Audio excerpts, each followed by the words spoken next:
magnificent man. Who is it? The original owner of Gull Cottage, my great-uncle, Captain Daniel Gregg. He's very handsome. Handsome is as handsome does, Mrs. Muir. I'm sure Captain Gregg did very handsomely. You don't want us to leave, but you won't admit it. You're afraid to stay, but you won't admit it.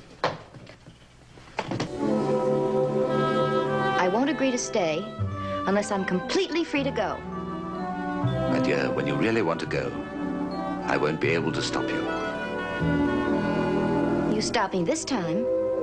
Did I? Did I?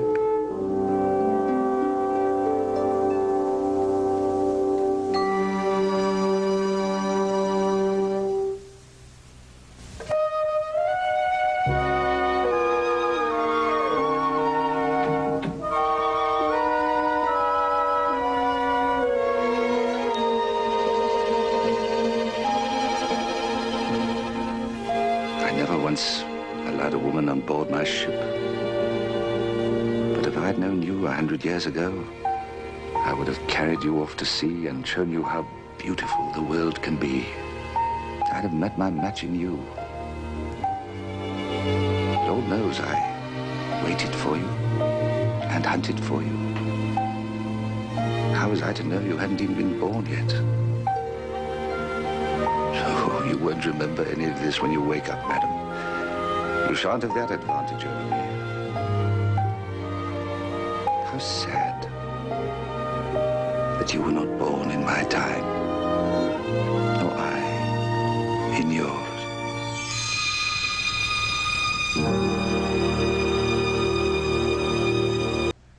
This arrangement of ours may not be as intolerable as at first it seemed. Positively gallant. My dear lady, I could have done much worse. Captain Gregg, you are becoming more and more irrational, irascible, and impossible. And you, Mrs. Muir, are in grave danger of becoming an unmitigated... We're having a serious quarrel. This won't do. I was just upset. I'm sorry. That's better. I hope you don't expect a reciprocal apology. But let me say that sometimes, in the heat of anger, words pass that are ill-chosen and regrettable. Well, it's been known to happen. And as one's passions cool, one may feel a twinge of remorse. That's reassuring. But I will not apologize. Now. Fido? Oh, come on, Captain. This is... Captain Gregg? Captain Gregg, where are you? Captain? Captain Gregg, you startled me. For a minute, I thought you were a... Never mind.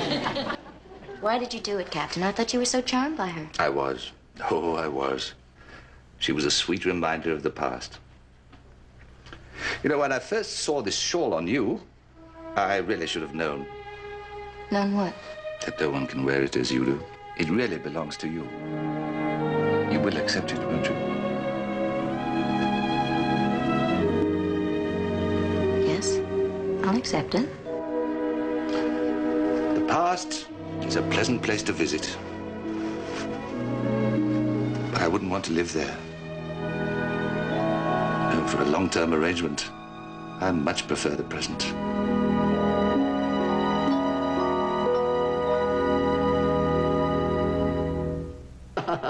Well, don't be discouraged, kids. If at first you don't succeed, keep trying and make a real fool of yourself. Claymore would be very grateful, too, if he knew. I asked myself... It was done for you, madam. For no one else. I need a certain kind of home for my children. Well, isn't Gull Cottage that kind of a home? It could be, but I'd have to make these changes, and you'd never allow it. Well, do as you wish, madam. You shall have the kind of home you want, even if you ruin Gull Cottage. You'd really give me a free hand? Yes, so long as you leave the place standing. What happens when you get angry? I will never get angry again. You're angry right now. I am not angry. You're shouting. That's because you've suddenly become rather hard of hearing.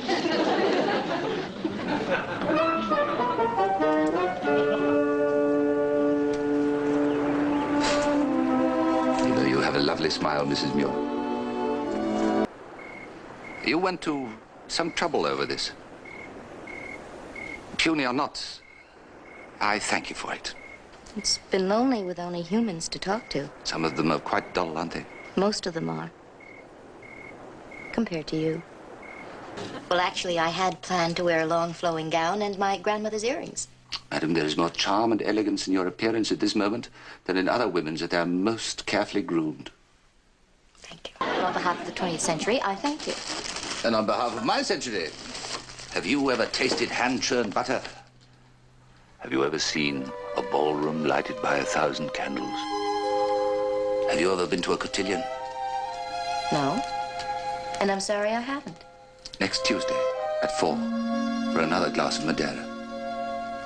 All right.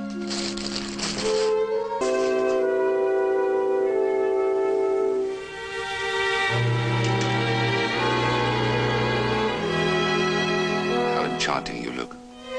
The earrings belong to my grandmother. Yes, to your grandmother.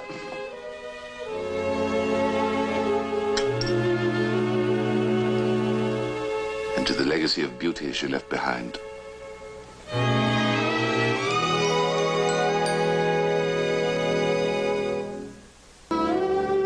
Captain, sometimes you make me feel so mortal. There are moments, madam, when you make me wish that this was another time and that I was still mortal. My Captain, thank you.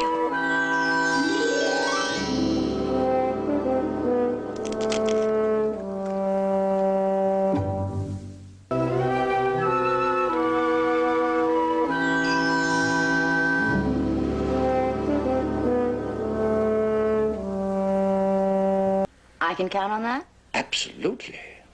In fact, I shall never again be near you unless you expressly summon me. You are reformed. Totally. Good night, Mrs. Muir. Good night, Captain.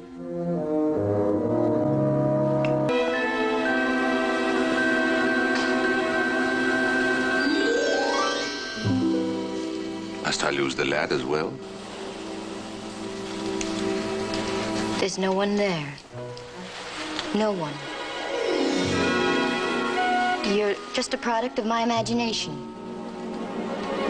It's the atmosphere, the sea, the fog, that portrait. Is it, madam? Is it? Why can't I convince myself you're not there?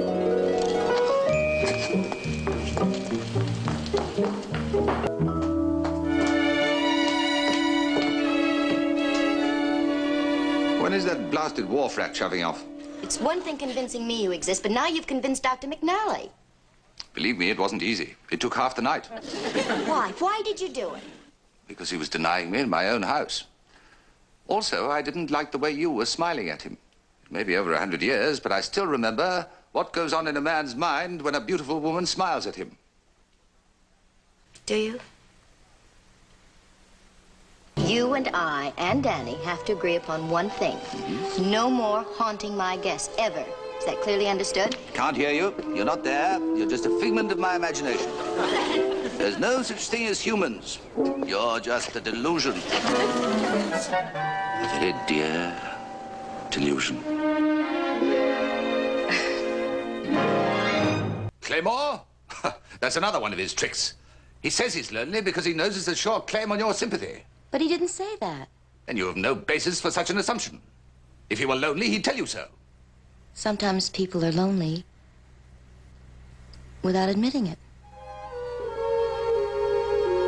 Not even to themselves.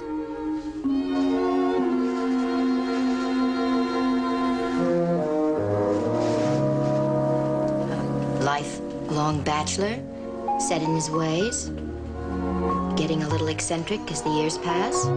Madam, I do not consider myself eccentric. I was talking about Claymore. Yes, of course. And suddenly he finds himself part of a family. And he likes it because he's cared for, given attention, and affection. That's why he's almost happy about his accidents. You're quite right about people not admitting to loneliness.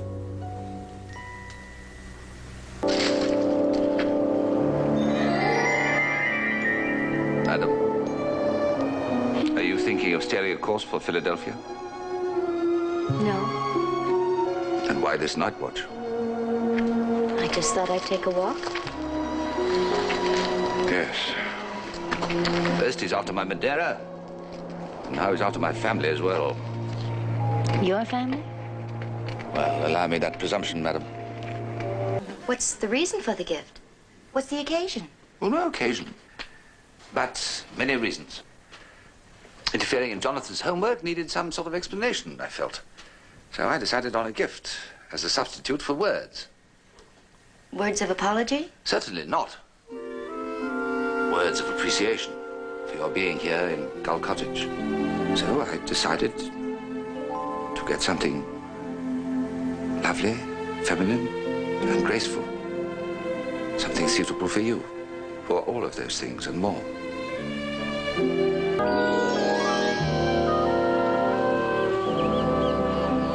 Well, you don't have to look so smug. You did get me fired. Oh, you were going to quit anyway. I merely saved you the trouble. Tell me, Captain, did you really care about that retraction? Of course I did. Why do you think I went to so much trouble to get it printed? Well, I thought maybe you went to so much trouble just to get me fired. Madam, do you really think that I objected to that job of yours simply because I missed you here at Gull Cottage? Oh, I didn't say that. Ha! Mrs. Muir, it pains me to see you look so troubled. But it's just so frustrating. Jonathan needs me, and I don't know how to help him. The information I gave him seems to have stirred up a bit of a tempest.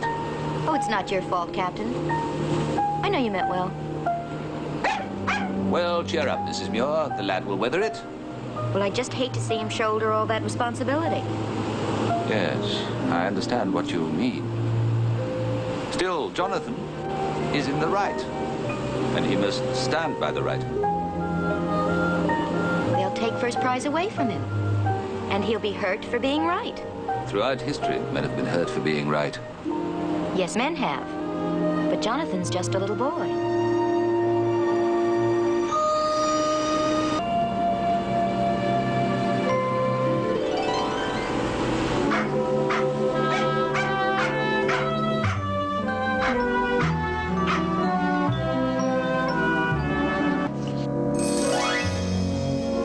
Well, Captain, all's well that ends well.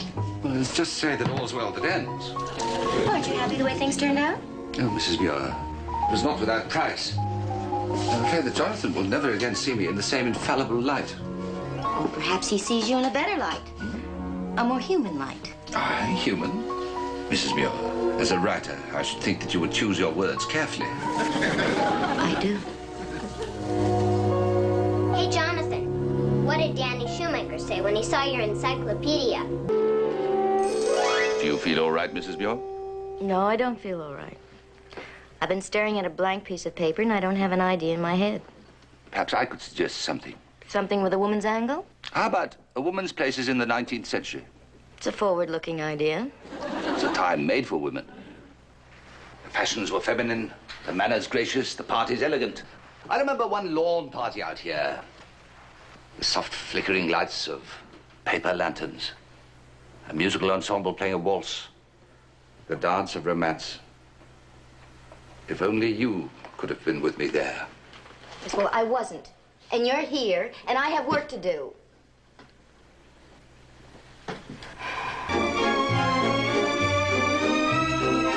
Captain, did you just... Madam, there is nothing wrong. It's just that they can neither see nor hear you. They can? No one can, Did you see me? of course. What a lovely sight you are. Wonderful party, Captain. Thank you. They see you?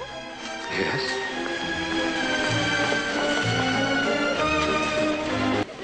Well, tonight there are even greater advantages.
That pill roller has given you nothing to be thanked for. It was my willow bark golden elixir you took. But I distinctly remember Martha bringing me Dr. Ferguson's prescription. Well, I was not about to entrust your health and well-being to that youngster. So I switched glasses. And now that you are fully recovered, I trust that you'll forgive me. I do, Captain. You know why? Because I cured you. No. Because you waltz so beautifully.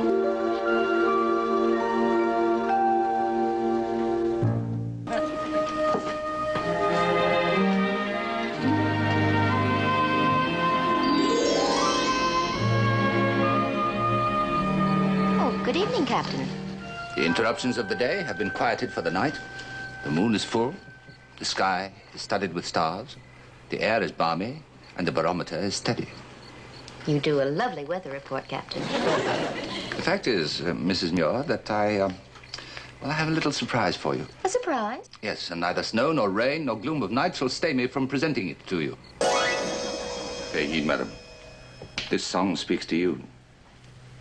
You mean you had something to do with this? The song tells of a love that just can't be. It has a haunting lyric. Naturally. You will hear the young man's voice, Mrs. Muir, but my thoughts.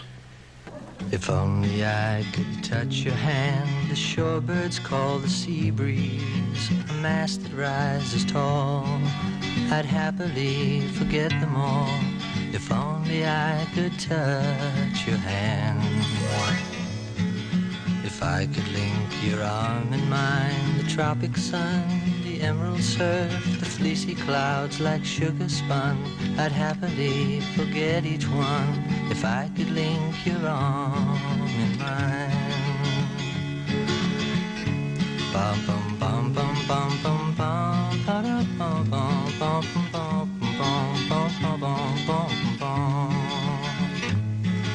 Of all the things that cannot be, one alone means most to me.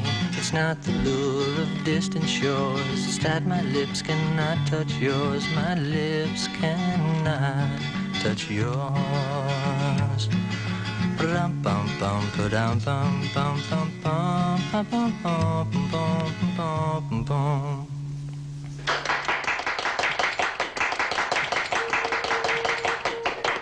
The song's lovely, and your poem is beautiful, Captain. Oh, just a piece of doggerel I wrote a long time ago, madam. A very long time ago.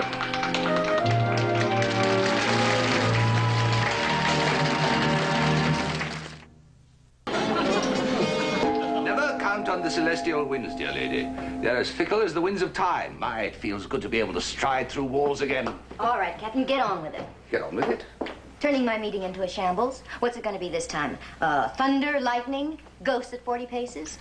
This meeting means a great deal to you, doesn't it? A great deal. But you can't understand. You've never been a parent. With a P as in PTA? No, madam. The nearest I've ever come to a family is now. Well, I suppose if you have to put up with those babbling women, I must too. You know, Captain, at times you become almost human. You know, at times, madam, I wish I were. This is exactly how it was.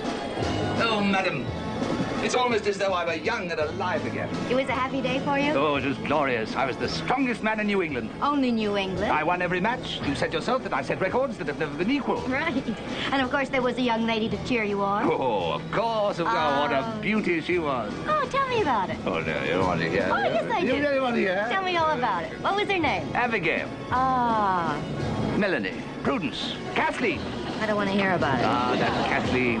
That evening, I took her to the Seafarers' Costume Ball. We were a dazzling couple. I was dressed in my uniform, and she was all in green velvet. Color of her eyes, no doubt? No, my dear. The color of your eyes.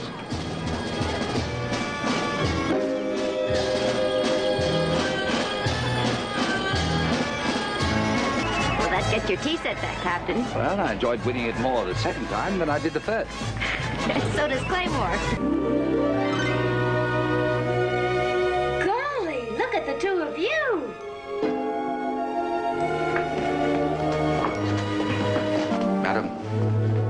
even lovelier than the young lady I escorted to the Seafarers' Ball 100 years ago tonight.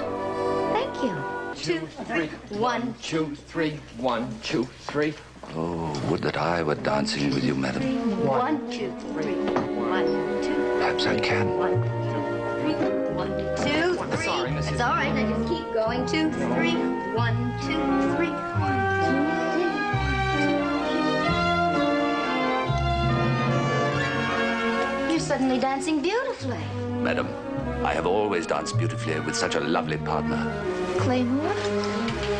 Not very likely.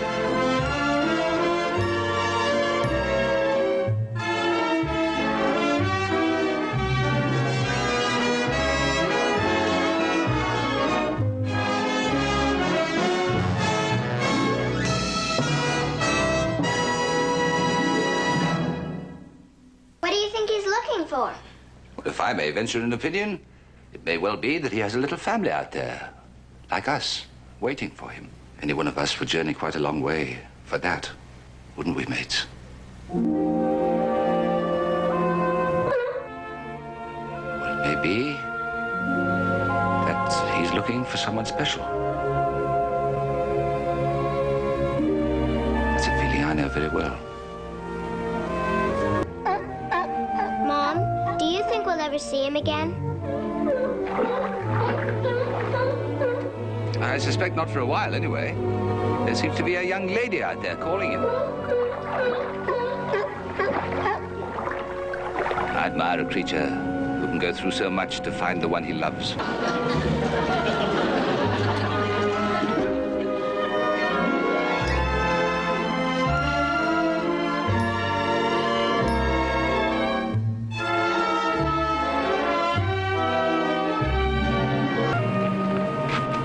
Well, you were right. He's not a bit like you. Oh, I don't know. He seemed rather dashing to me just now. I thought you couldn't stand him. Anyone with a drop of Greg blood in him can't be all bad. Then you admit he's a descendant. I admit nothing, madam, except a certain admiration for his taste in women. I know I should have listened to you when you first said you wanted her out of the house. But as you always say, female. Totally, eternally female. We're a stubborn lot. However, if you had listened to me when I wanted to cancel the seance, none of this would have happened. So if I can forgive you your mistake, can't you forgive me mine? Please?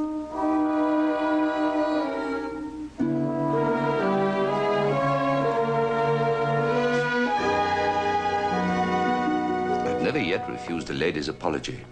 Did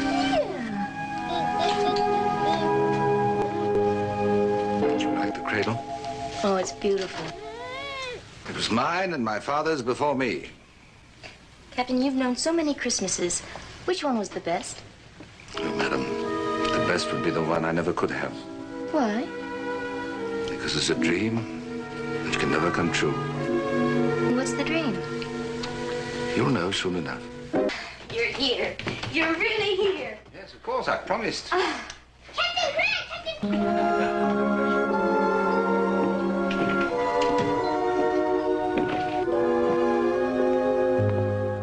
Did I tell you how lovely you are? I'm so glad you came back for Christmas. I had to. From the moment I first saw you, I knew that you were the one. It seems unreal, doesn't it? Perhaps, my darling, because it is only a moment in a dream.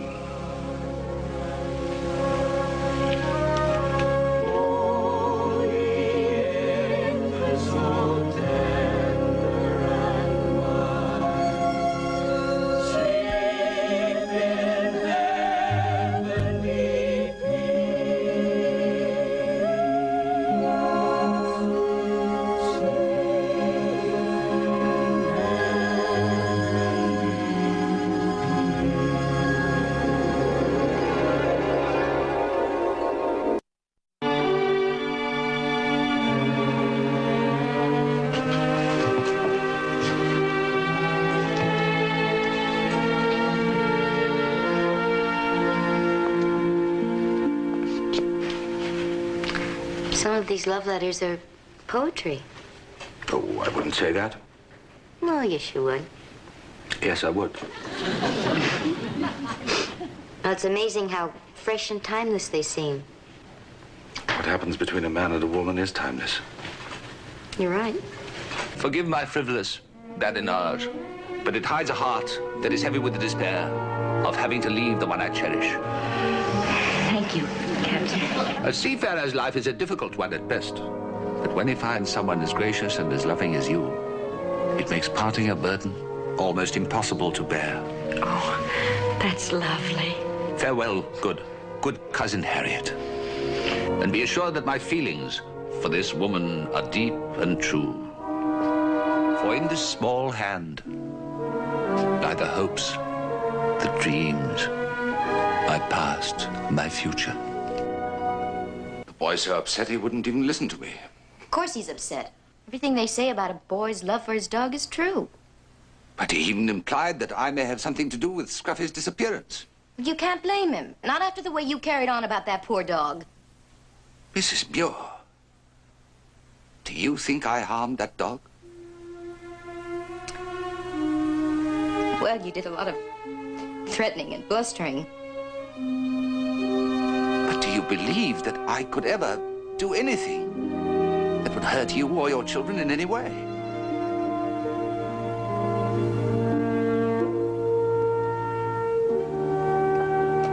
I wouldn't stay another minute in Gull Cottage if I did. Now all that remains is for me to convince Jonathan of my innocence. I know she's a female. Her real name is Sheila. The dumb thing is they're always fighting. So how can they be in love? That's a good question, lad. Well, deep feelings sometimes are hidden behind a wall of quarreling. And the deeper the feeling,